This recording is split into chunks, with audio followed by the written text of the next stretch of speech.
안녕하세요. 저는 40대 주부이고 지금 약간 규모가 있는 옷가게를 운영하고 있습니다. 저는 대학을 졸업하고 취준생으로 지내면서 알바를 하다가 친구 아빠가 하고 있는 공장에 일손이 딸린다는 말을 듣고 목돈을 벌 생각으로 잠깐 들어가서 일을 했습니다. 제가 몸은 작고 왜소해 보여서 일을 잘할지 친구 아빠가 걱정했지만 막상 일을 시켜보고는 이야, 처음에 일 못할까봐 많이 걱정했는데 작은 몸에서 빠릿빠릿하고 일도 잘하네. 내 맘에 쏙 든다 하면서 칭찬도 많이 받았었네요. 그런데 잠깐 동안만 일을 하려고 들어간 곳에서 야근도 하고 하니 아르바이트 하는 것보다 수익이 많았어요. 그래서 저는 과와는 동떨어진 일이었는데도 돈맛을 알게 되어 그 일을 그만두지 않고 꽤 오랫동안 5년을 다녔습니다.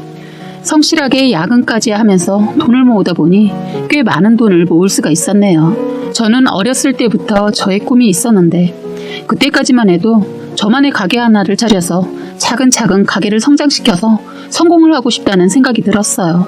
지금 전 세계를 꽉 잡고 있는 아마존도 그리고 구글, 애플도 구멍가게 같은 작은 가게에서 시작을 하게 되었다고 하잖아요. 그래서 30의 나이에 자그마한 옷가게를 오픈하게 되었어요. 제 가게는 생각보다 잘 되었고 여자보다 남자 손님들이 많았습니다. 제 남편도 그 손님 중에 하나였어요. 바로 그 손님으로 온 남자와 눈이 맞으면서 결혼까지 하게 된 거죠. 처음 남편을 만날 때 워낙 옷 입는 법을 몰라서 정성껏 한번 코치를 해줬더니 그날부터 남편은 일주일에 한 번은 꼭 저희 가게에 들르는 겁니다. 그때까지만 해도 남편이 저를 보기 위해서 온 거라고는 생각하지 못했는데 남편은 첫눈에 반했다나 뭐라나 아무튼 저를 보고 결혼하고 싶은 느낌을 받았다는 겁니다. 어떻게 그럴 수 있는지 저는 그 느낌을 아직도 모르겠는데 어쨌든 남편은 저를 처음엔 보자마자 자신의 이상형이라고 반했고 두 번째는 친절하게 이것저것 웃으면서 물어보는 말에 상냥하게 대답해주는 저의 친절함에 홀딱 반했다는 겁니다. 당연히 저는 장사를 하기 위해 한 행동인데 남편은 그걸 자신에 대한 호의와 관심으로 받았던 것 같아요. 그래서 결혼까지 하고 싶은 여자라고 생각했다는 겁니다. 그런데 결혼하고 나서 이런 지난 둘만의 추억과 이야기들이 저에게 살면서 참 큰 힘이 되는 것 같아요. 제가 시댁에서 이런저런 일이 있을 때 남편과 그냥 끝내버릴까 하다가도 이런 남편의 좋은 추억들이 떠오르면서 저도 모르게 남편을 위해 다시 마음을 굳게 먹었던 것 같아요. 저의 결혼 생활은 너무 힘들었거든요. 저를 못 견디게 힘들게 하는 사람들은 다들 예상하셨겠지만 시어머니와 동서였어요. 그와는 반대로 남편은 항상 저를 챙겨주고 저를 전혀 힘들게 하지 않았습니다. 전 항상 두 여자 때문에 힘들 때마다 그래, 내가 믿고 사랑하고 그리고 나를 세상에서 가장 사랑해주는 신랑이 있는데 뭐 이 깎고 뭐가 힘들어. 전혀 힘들지 않아. 힘내자 라고 마음을 다 잡았습니다. 하지만 정도가 지나칠 정도로 두 사람은 저를 흔들어 놓더군요. 무시하고 무시해도 감정을 건드리면 그게 말처럼 무시가 안 되는 겁니다. 그런데 생각지도 않게 시어머니와 동서를 제 눈앞에서 한꺼번에 두 여자를 제 눈앞에서 치워버릴 수 있는 일이 생겼어요. 1년 전에 그 사건으로 시어머니가 시아버지한테 버림받으면서 동서도 함께 해결된 사건이 있었습니다. 시어머니 편에 서서 오른팔 역할을 하다 시아버지한테 쫓겨났어요. 이 이야기는 이따가 다시 해볼게요. 일단 제가 신혼에 겪은 얘기부터 해나가는 게 좋을 것 같네요. 제가 말을 하다 보면 이 말하다 저 말하다 그러는데 글 또한 그러네요. 이해하시고 끝까지 들어봐 주세요. 다시 연애 때 얘기를 잠깐 하자면 저는 남편이 연애할 때 제가 너무 좋다고 어쩔 줄 몰라 했어요. 부끄럽지만 애정 표현도 과하고 애교도 많은 남편은 장소 불문하고 저를 쭉쭉 빨고 아껴주었어요. 그런 남편이 싫지 않았습니다. 왜냐면 저는 성격이 무뚝뚝한 편이거든요. 그런데 저도 모르게 장사할 때만 직업병처럼 친절하고 손님에게 애교도 부리고 하여간 제가 아닌 다른 애가 장사를 합니다. 남편도 처음엔 제가 원래 이런 성격인 줄 알고 좋아하기도 했다고 하면서 지금은 웃으면서 연애 때 사기당했다고 하더군요. 남편이 하는 말이 오래 사귀다 보니 느낀 것은 둘 다 비슷한 성격이었으면 둘 다 힘들지 않았을까 싶다고 했어요. 연애도 가게 때문에 시간이 없었지만 틈만 나면 데이트하고 남편 취미가 낚시인데 참 많이도 낚시도 함께 다니면서 연애를 했던 기억이 나네요. 남편이 나이도 있고 연애만 해서는 안 될 것 같다고 함께 배낚시를 갔던 곳에서 프로포즈를 받게 되었어요. 자기야, 나 같은 사람 좋아해서 고마워. 그런데 나 자기랑 평생 함께 하고 싶어. 내가 가진 건 없지만 내가 이거 하나만은 약속할게. 내 평생 자기만을 사랑하고 한눈 안 팔게. 우리 결혼하자. 라고 청혼을 했고 저는 허락했습니다. 그렇게 해서 예비 시어머니를 먼저 만나게 되었는데 첫 느낌과 첫인상 때문인지 정이 안 가고 정말 무서웠어요. 제가 장사하는 사람이라 사람 안 가리는데 이상하게 시어머니와는 거리감도 생기고 어렵더군요. 제가 더 어려웠던 건 왠지 모르게 예비 신랑이 그때 자기 엄마인데도 굉장히 어려워하고 같이 있는 것을 힘들어했어요. 그렇다 보니까 저 또한 어렵더라고요.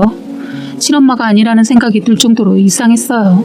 첫날 그런 시어머니가 어려워서 그랬던 건지 밥도 차도 어떻게 먹었는지 기억도 나질 않았어요. 저는 점심과 차를 마시고 헤어지려고 했는데 예비 시어머니 갑자기 남편의 동생이 저를 보고 싶다고 전화 왔다고 하면서 저한테 물어보지도 않고 약속을 잡았다며 같이 밥을 먹으러 가자고 하는 겁니다. 너무 무례하구나 싶었어요. 어떻게 아무리 며느리가 될 여자이긴 해도 첫날인데 어떻게 저렇게 대하나 싶었어요. 그때 남편만 아니었으면 결혼 다시 생각했을 겁니다. 지금 남편을 보면 그때 잘 참고 있었던 게 얼마나 다행인가 싶네요. 만약 참지 않았다면 어디 가서 이런 남편을 만날까 싶어요. 저에게는 영원히 내 편 같은 사람이거든요. 다시 하던 얘기를 하자면 그렇게 동생분을 기다리면서 저희는 남편이 잘해온 얘기를 조금 하고 있으니까 지금의 동서가 오더군요. 당시 저보다 먼저 결혼을 한 동서가 있었어요. 동서는 아이를 데리고 나왔더라고요. 예비 시어머니는 오랜만에 본 예비 남편의 조카를 이뻐서 어쩔 줄 몰라 하더군요. 그 모습이 인상이 깊었어요. 여느 할머니들의 모습이라고 할 수 있는 모습이었는데 그 모습이 남다르다는 것을 제가 아이를 낳고 알았습니다. 시어머니 저희 아이는 제대로 안아주는 것을 못 봐왔거든요. 주변 사람들의 권유로 어쩔 수 없이 안아주거나 시아버지가 안겨주면 안아주었어요. 저는 시어머니가 나이가 더 드셔서 몸이 아프니까 다 귀찮아서 그런가 보다 하고 생각했었는데 참 어이가 없게도 동서가 셋째를 낳았을 때 기가 막힌 행동을 보이더군요. 저희 애는 안아주지 않더니 동서 애는 바닥에 내려놓질 않는 거예요. 동서랑 저랑 비교하거나 차별하면서 대하는 거 언젠가는 한번 뒤집어 버릴까 했는데 애들까지 차별을 하니까 열이 받더군요. 그런데 성격상 정말 서운했지만 내색하지 않으려고 애쓰다가 한번 말을 뱉고 나니 어렵지 않더군요. 그래서 계속 말을 하게 되었는데 이제는 안 되겠는지 시어머니 한다는 소리가 난 이상하게 큰애가 지혜비 닮아서 싫은데 어떻게 손주도 할아버지냐. 그래서 나도 모르게 이런 행동이 나온다. 이해해라. 그러는 겁니다. 뭐라 할 말이 없더군요. 어처구니가 없었어요. 그날은 동서애가 얘기 도중 다치는 바람에 더 설치는 시어머니 때문에 정신이 하나도 없어서 그냥 말을 끝내지 못하고 집으로 오게 되었네요. 그 이후로 다 같이 모인다고 하면 피했어요. 아무리 그래도 손주에게까지 그러니까 시어머니 꼴보기 싫더군요. 그리고 아버님이 어머님한테 어떻게 하는데 어머님은 양심도 없는 분이세요. 시아버님은 언제나 어머님만 바라보고 있는데 시어머니는 그런 아버님이 싫다고 하는 겁니다. 그냥 이유 없이 싫다네요. 아버님과는 중매로 그냥 친정엄마 등살에 시집오게 되었다고 하더군요. 사랑 없이 결혼을 해서 더 정이 안 간다고 했어요.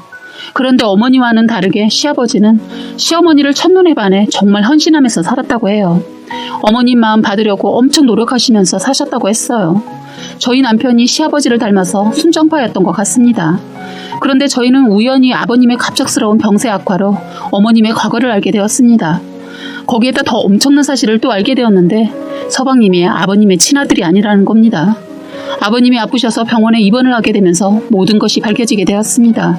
아버님은 그동안 잔병 치레조차도 없었던 분이라 가족끼리 피를 주거나 간을 주거나 할 일이 없었으니까 서로 친자니 뭐니 이런 거 생각도 못했었는데 아버님 간 이식이 필요해서 자식들이 먼저 간 이식을 위해 검사를 받자는 말이 나왔는데 시어머니 서방님은 절대로 안 된다고 반대를 했어요.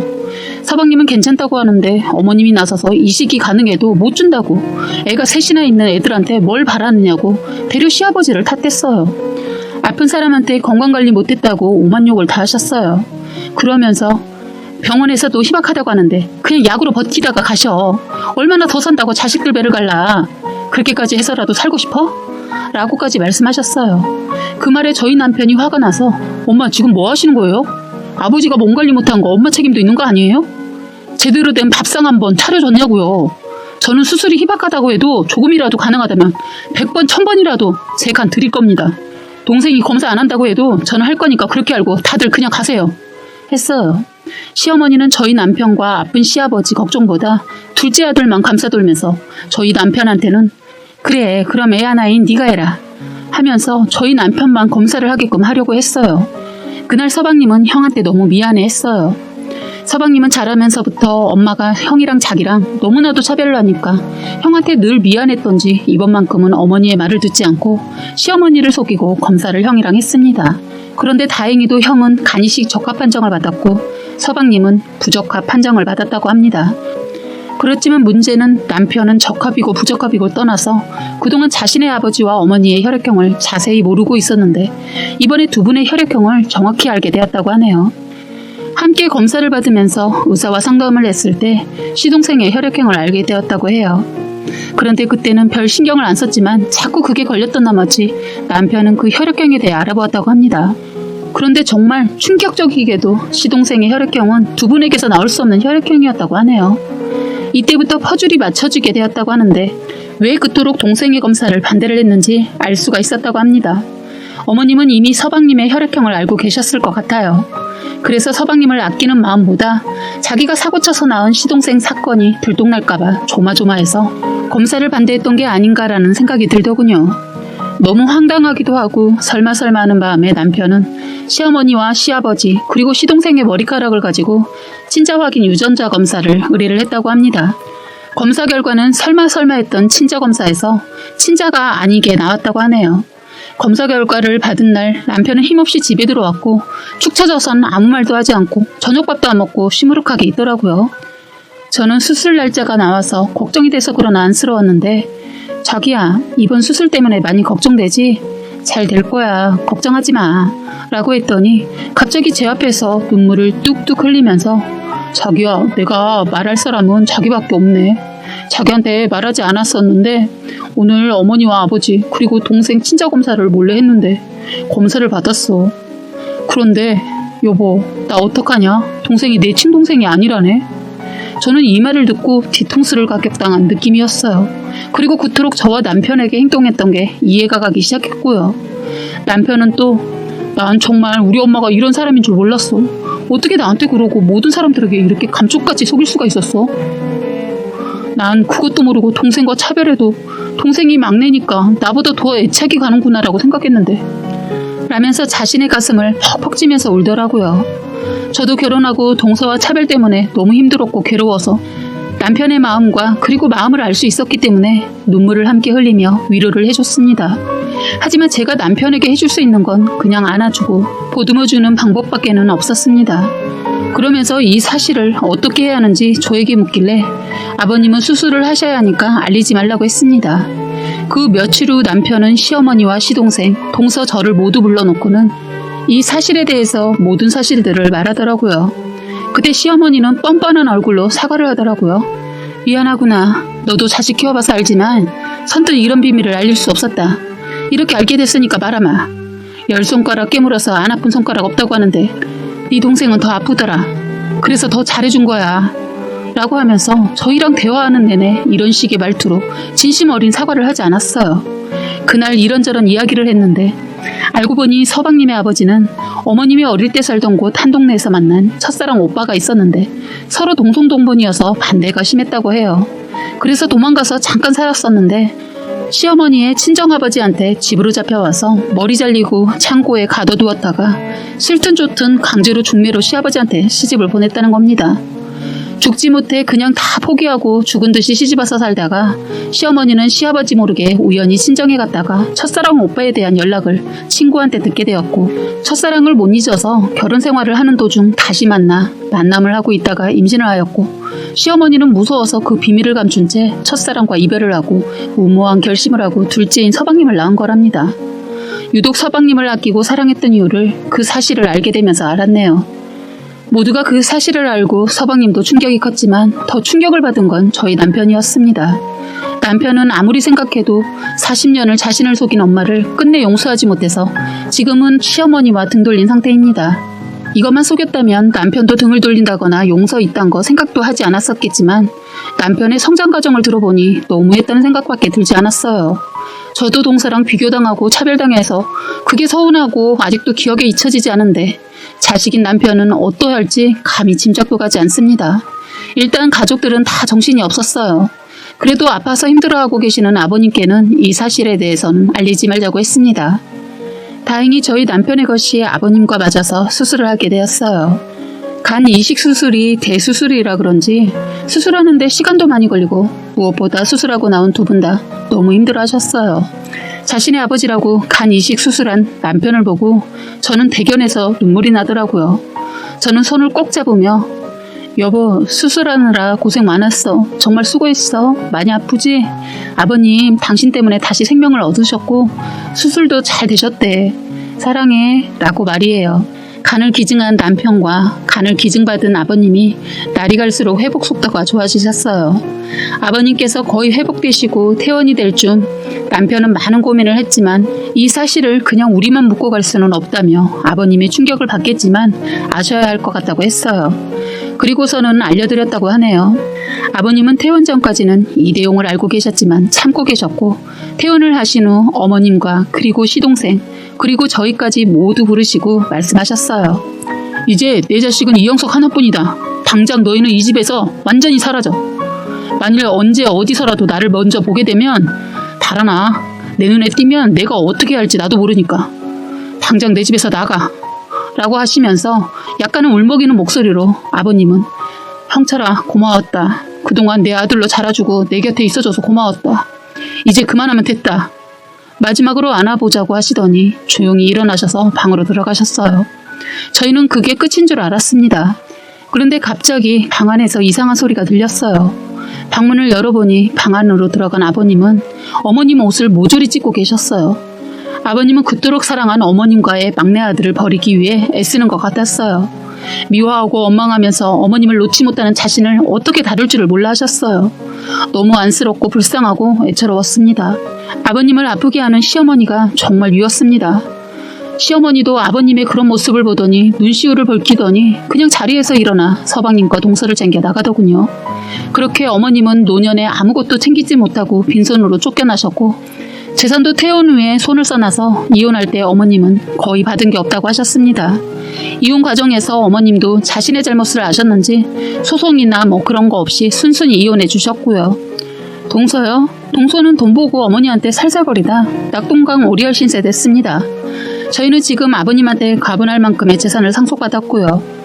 아버님은 그 이후 잘 이겨내신 듯 싶었는데 심적인 고통에 너무 힘드셨는지 끝내는 병세가 악화되셔서 돌아가셨어요. 아버님의 임종을 가까이서 지켜봤고 마지막으로 아버님께 돌아가시기 전에 저에게 하신 말씀이 제 귀에 대고 하신 말은 고맙다 며느리 내 아들 잘 좀 부탁하마 였습니다. 아직도 아버님의 목소리가 귓가에 맴돕니다. 그리고 아버님은 돌아가시기 전에 저희한테 어려운 결정에도 정말 고맙다. 아무리 부모라고 해도 결정하기가 쉽지 않았을 텐데 선뜻 결정해준 거 너란 거 안다. 고맙다 내 며느리. 우리 형석이 잘 부탁한다. 네가 있어서 믿고 떠날 수 있어 행복하다. 라는 유서를 남기고 가셨는데 유서 종이의 맨 끝부분에는 얼룩덜룩하니 눈물 자국이 남아있었고 그리웠지만 아버님의 진심 어린 심경을 느낄 수가 있었어요. 불쌍하게 짝사랑만 하시다 가신 아버님이 이제는 그곳에서 행복하셨으면 좋겠어요. 저는 아버님이 안 쓰고 피땀 흘려 모아서 남겨주신 재산의 일부를 사회에 기부하고 나머지는 차마 쓸 수가 없어서 그냥 남겨두고 열심히 일해서 살고 있어요. 어떤 분들은 이런 분들도 계실 거예요. 그냥 그 사실을 묻지 왜 하필 그 이야기를 말해서 아버님을 남편이 죽였다고. 제 남편을 욕하는 분들도 계시겠지만 저는 그렇게 생각하지 않아요. 남편이 사실을 아버님께 말한 건 저는 잘한 거라고 생각하네요. 그 사실을 알고도 숨겨서 아버님이 그 가증스러운 시어머니를 계속 대했다면 오히려 그게 더 불효였다고 생각하네요. 아무튼 우리 남편 성실하게 일 다니고 있고 그리고 저는 작은 가게에서 지금은 저만의 브랜드 옷 가게를 오픈해서 열심히 일하고 있습니다. 정말 드라마보다 더 드라마 같은 제 사연 읽어주셔서 감사하고 늘 열심히 살고 있는 남편과도 잘 살겠습니다. 사연은 여기까지였고요. 구독과 좋아요, 알림 설정 부탁드리겠습니다.